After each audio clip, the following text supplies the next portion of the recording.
moi Jean, votre frère, et qui ai part avec vous à la tribulation et au royaume, et à la persévérance en Jésus-Christ. J'étais dans l'île appelée Patmos à cause de la parole de Dieu et du témoignage de Jésus.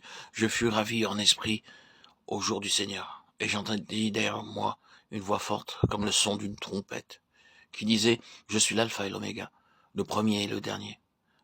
Ce que tu vois, écris-le dans un livre, et envoie-le aux 7 églises, à Éphèse, à Smyrne, à Pergame, à Thyatire, à Sardes, à Philadelphie, et à Laodicée. Je me retournai pour connaître quelle était la voix qui me parlait. Et après m'être retourné, je vis 7 chandeliers d'or. Et au milieu des 7 chandeliers, quelqu'un qui ressemblait au Fils de l'homme, vêtu d'une longue robe, ayant une ceinture d'or sur la poitrine. Sa tête et ses cheveux étaient blancs comme de la laine blanche, comme de la neige. Ses yeux étaient comme une flamme de feu. Ses pieds étaient semblables à de l'airain ardent, comme s'il était embrasé dans une fournaise, et sa voix était comme le bruit de grandes eaux. Il avait dans sa main droite 7 étoiles. De sa bouche sortait une épée aiguë, à 2 tranchants. Et son visage était comme le soleil lorsqu'il brille, dans sa force. Quand je le vis, je tombai à ses pieds, comme mort. Il posa sur moi sa main droite, en disant, ne crains point. Je suis le premier, le dernier, le vivant. J'étais mort, et voici je suis vivant au siècle des siècles. Je tiens les clés de la mort et du séjour des morts. Écris donc les choses que tu as vues, et celles qui doivent arriver après elles. Le mystère des 7 étoiles que tu as vues dans ma main droite et des 7 chandeliers d'or. Les 7 étoiles sont les anges des 7 églises.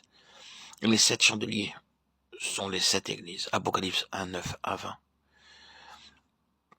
Le livre de l'Apocalypse, qui signifie en grec le livre de la révélation, du dévoilement, et la révélation de notre Seigneur Jésus-Christ. Comme nous pouvons le voir au début de ce livre, Apocalypse 1, 1.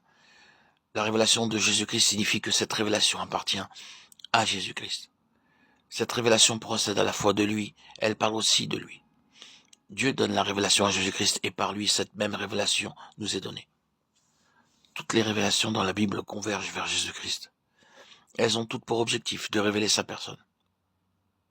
Ainsi donc, le livre de l'Apocalypse ou de la Révélation nous parle non seulement des choses à venir, mais plus que cela, de ce qu'est Jésus-Christ.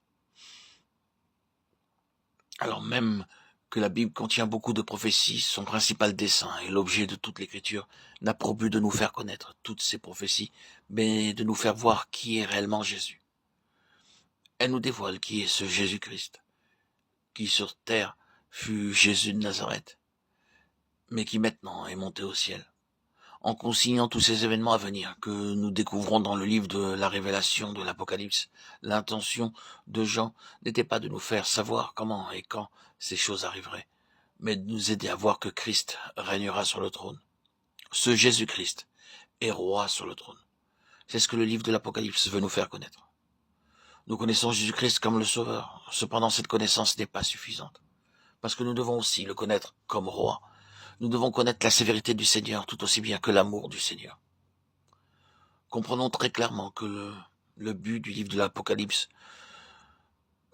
le livre du dévoilement de Jésus-Christ, est de nous faire davantage connaître notre Seigneur, afin que nous soyons vigilants et préparés pour le jour où nous le verrons face à face.